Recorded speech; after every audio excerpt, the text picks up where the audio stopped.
Hey, what's up, lightboltjoe here. Today we're going to discuss the 2023 Book 3, the Another Day's franchise, The Witch of Maracoor, written by Gregory Maguire. 262 pages, I think. Don't quote me on that. 262 pages. Very quick. Audiobook this in, 3 days? Very quick. It holds the attention. It's very straightforward. You're not left with many questions in regards to the plot that we're given. This particular Wicked universe is not the same L. Frank Baum universe, and I kept forgetting that reading the 4 Wicked books, and then knowing that in these Maracoor books, the Another Day book series, the following of that about Elphaba's granddaughter Rainery, it was more okay. It's like, all right, things are different, fine.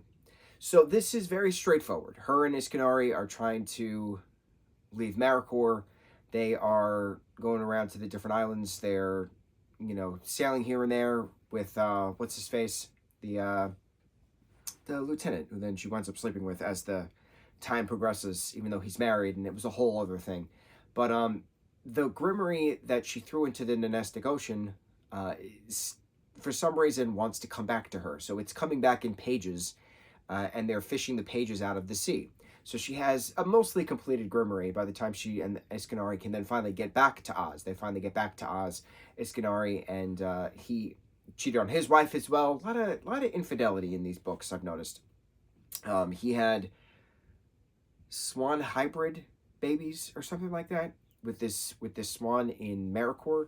So the question is, how are they going to survive? Will they survive? How is his wife going to deal with it when he gets back?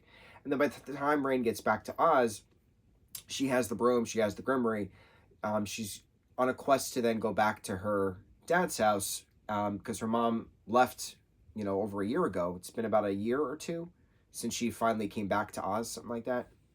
Lear and Trism are now living together, happily together as they, wanted to be all those years ago. They have a pet dragon now, who then Rain, takes on, this dwarf dragon that Rain takes on, because Trism was a dragon trainer back when the wizard was in charge. We don't see Candle. We don't see her mom at all. She then goes to Kiamako, visits Shistri the flying monkey, visits, Nanny, just to say, hey, I'm back, this is my announcement. But the monkeys that were sent by Lear to go find her then eventually got to go back, to Oz as well. So it's a lot of reunion stuff. And then there's regression of this spell that Elphaba cast many years ago. Why are some winged monkeys now, when they're reproducing, the monkeys can't talk and they don't have wings? So how does this work? Can Rain find a spell in the grimoire that she now has, the partially completed grimoire that she now has back, to fix this? Should she fix this? Should she just let it run its course? How do these things work? And then it's a matter of going to Oz itself, the Emerald City, capital of Oz, to then see what Ozma's up to. Is Ozma now in charge? Is the lion now has the lion now given back the throne to Ozma, who was Tip this entire time, but she was madly in love with Tip, and she slept with Tip numerous times, and first love feelings and all these things. Now that Tip is Ozma, how does this work, right? Sexuality aside, gender norms aside, she wants to be with this individual, and does this individual still want to be with her? So then it's a matter of, how can they run away together to then live happily? And what if they just rename her Tippa instead of keeping the name Ozma, because Tip, who was male at one point, and then the spell disintegrated, which is another interesting recap. Mombi cast the spell to get rid of the elephant charm of Lear, which cast the paleness off of Rain, which cast the boyness off of Tip. So the 3 different charms were taken apart at the same exact time. 3 different charms were taken apart at the same exact time. So it's a matter of what happens next. Of course, in the L. Frank Baum books, Tip then becomes head of Oz.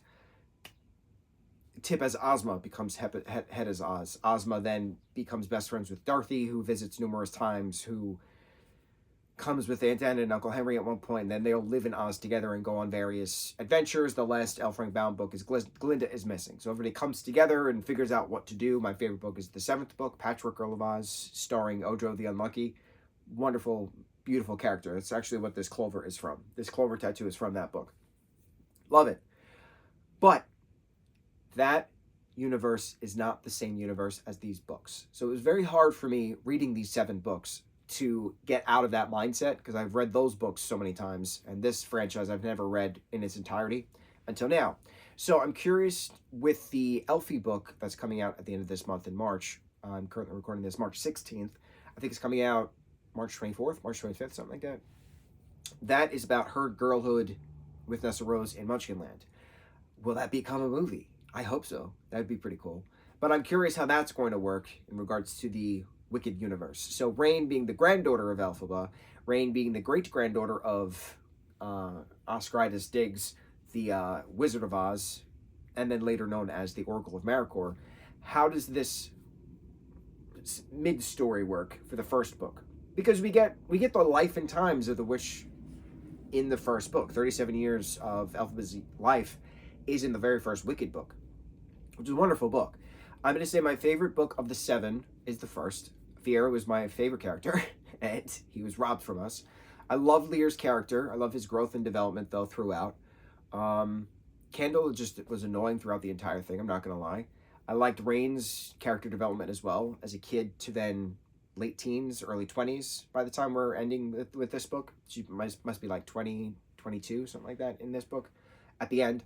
I just liked how fast these Another Day books went, these Maracoor books went, compared to the Wicked books. The Wicked books was very politics and very war and death and stuff. And it was just hard to get into the magic of it because it was very real, as opposed to these, which is very fanciful. You have mermaids in this. You have a blue wolf. You have naiads. Dryads are mentioned here and there. So it's nice having that fiction brought back to a mythical place. I liked these books a little bit more overall. I still love the very first book. I just like that story. But we'll see what happens with the Elfie book. So, Witch of Maracoor, Volume 3 of Another Day by Gregory Maguire, 262 pages long.